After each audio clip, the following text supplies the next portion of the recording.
What's going on, everyone? Hope you're doing well. This video is to show you how to compare two lenders side by side.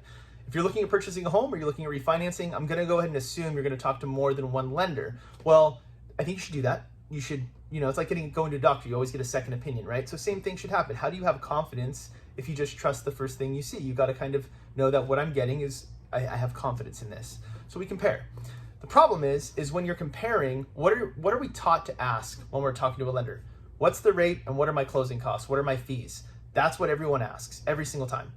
Whether you're buying or refinancing, what's the rate? What are the fees? Well, the problem with those questions are the lender doesn't control the fees. The lender is responsible for disclosing any and all fees associated with the transaction, but only like 10% of the fees are actually lender fees in most cases. 90% are third party: appraisal, credit report, escrow fees, title fees, property taxes, homeowners insurance. So I'm going to show you the top two places that lenders can make mistakes. I'm not going to say mislead, but make mistakes on their upfront quotes. And when these mistakes are made, it can make you think that one lender is less expensive than another, when the reality is they don't control them, and you're going to hear something different later. So I bring this up because this happened last week. I have a client who's in contract to purchase a home.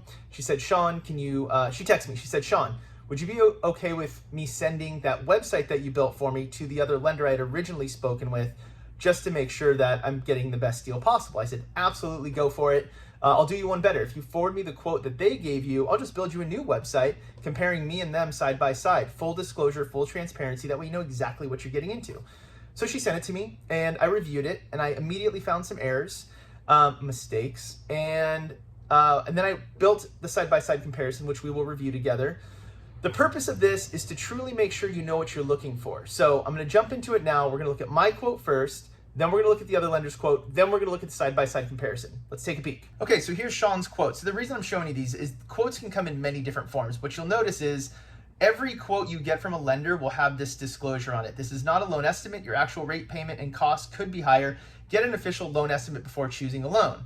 I bring that up because even if you get an official loan estimate, the things I'm going to show you that where the mistakes can be made on the loan estimate as well. So just be on the lookout for these things. So again, we start with what's the rate and what are my closing costs. So the rate, 2.875 on a 30-year fixed. Total cost, total due at closing, $193,123. 2.875, $193,000 due at closing with Sean Herrero. Let's look at the other lender's quote. So we scroll down, same question. Interest rate, 2.875, same rate, right? So that's apples to apples. What are my closing costs? Amount due at closing, cash from borrower at closing, $189,816. I was $193 for 2 7/8. They're $189. No brainer, right? They're $4,000 cheaper. Just go with the other lender.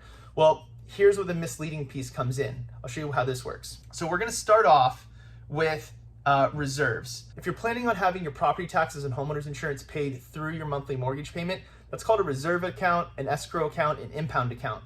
When you set that up, the lender is required to collect a specified amount of months of taxes and insurance.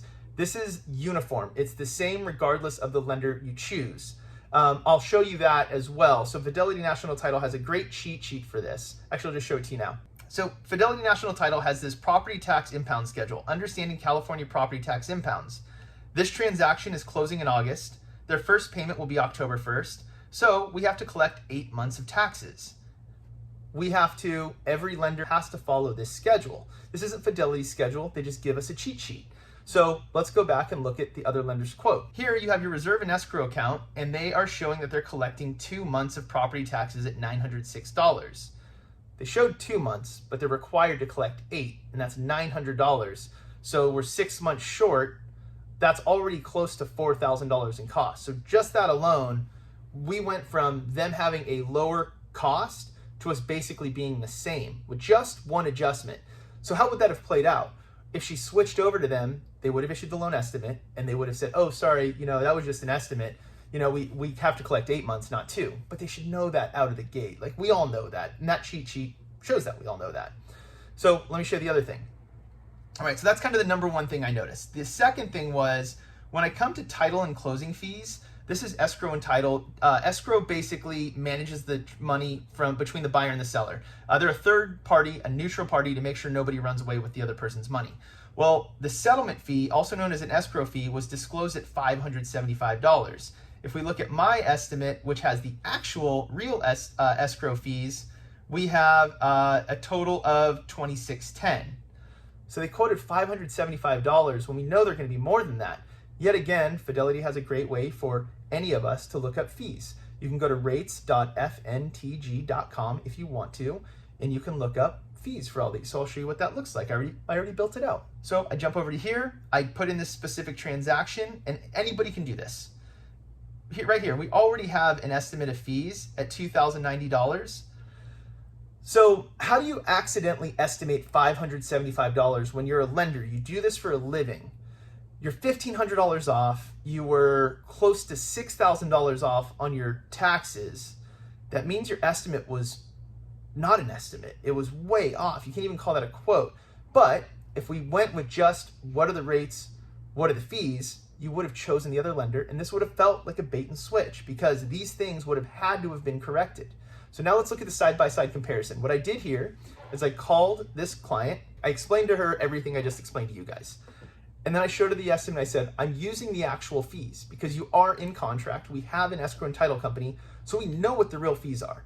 So I'm gonna leave out the fees that the other lenders showed because they're not applicable. We know what the real fees are. I'm also gonna use the actual property taxes that are gonna be collected because again, we know exactly what that's gonna be. Now we'll have a true apples to apples comparison of two lenders side by side. So if we come over to here, this is something I build for every single person I work with. I like to make sure that everyone knows what things are before they even get into contract. I want you to have full transparency, full disclosure. So we know that the interest rates are the same, apples to apples, 2.875 to 2.875. The payments are gonna be the same rate, same loan amount. Cash to close is what we're really comparing here. Sean is at $191,000 cash out of pocket. The other guys were $193,627.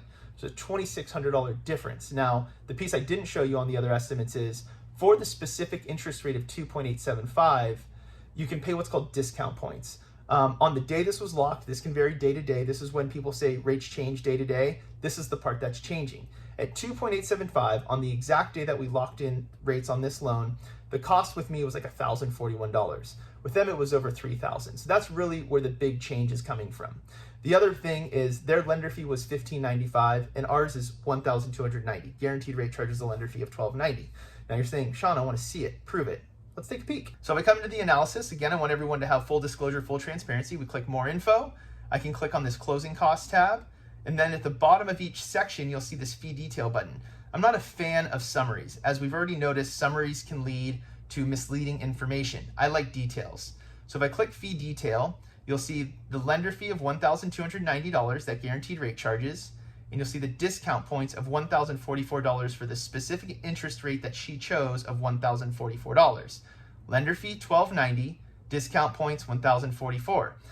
Those are really the only fees that the lender controls. Lender fees and discount points for whatever rate you choose. And by the way, you should be choosing your interest rate. A lender should never assign you an interest rate, in my opinion. So let's look at theirs. Lender fee guaranteed rate, $1,290. Discount points for 2.875 on this specific date the loan was locked, $1,044. So if we jump over to the other guy's fee detail, you'll see the lender fee is $1,595 and the discount points are $3,480.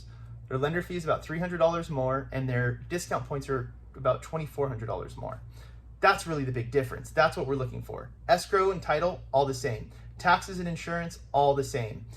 These mistakes are commonly made in taxes, insurance, and escrow and title fees. Make sure that when you're comparing lenders, you do a true apples to apples comparison. Understand that these third-party fees can be mistaken / manipulated in the quoting process before you're in contract on a property. That's why I wanted to show you the tools that I personally use from Fidelity National Title, and every title company has them. I just like Fidelity's. But it's that simple. Compare your rate, your lender fee, and that's basically it. Everything else is going to be third party.